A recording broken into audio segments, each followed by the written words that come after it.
Bitcoin and things like it is the equivalent of the red pill, okay?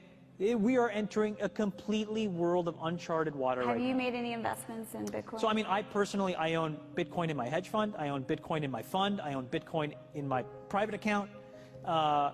It is a huge deal.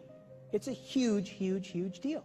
Because what you're talking about right now is for the next 3 to 5 years, an unbelievably better store of value. It is gold 2.0. I think this is a currency that's really going to work eventually. Well, I think it is working, and there will be other currencies like it that may be even better. But in the meantime, there's a big industry around Bitcoin, and you know, people have made fortunes out of Bitcoin. Bitcoin, there is no Bitcoin company, there is no Bitcoin building, there's not even a Bitcoin server anywhere that you could shut down. It is completely distributed.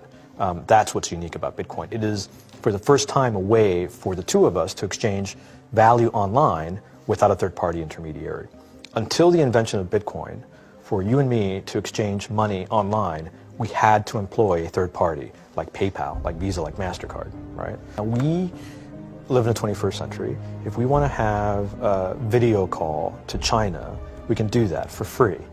But to send a couple $100, which is essentially just ones and zeros being moved around, costs 5% plus takes over a day. Bitcoin is exciting because it shows how cheap it can be.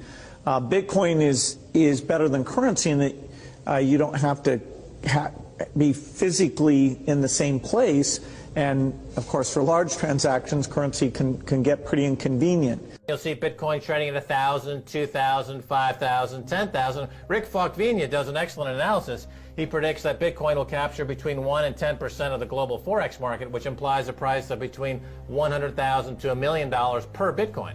Most of the people who are on the sidelines not buying Bitcoin today will start to buy Bitcoin when it gets over 1,000, and then a greater percentage of people will definitely plow into Bitcoin when it starts to get over 10,000. It's still predicting Bitcoin $10,000 per Bitcoin in 3 years.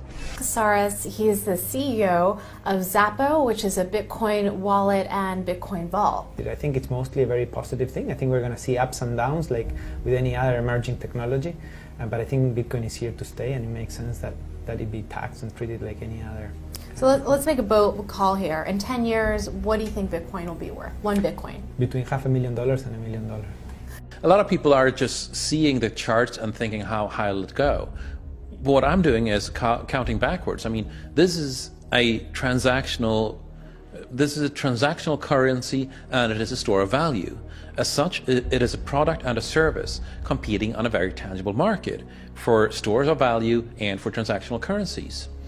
So what is the size of that market? Right, and this is important. And how big a market share can Bitcoin realistically take within a foreseeable time frame? When you ask that question, then you come up with a market cap of Bitcoin total, and then you divide that by the number of Bitcoin in circulation by your estimated time, and seeing how Chinese are buying Bitcoin like crazy. I actually had to adjust this number upwards, but then you come up with a number of about $2 to $5 million per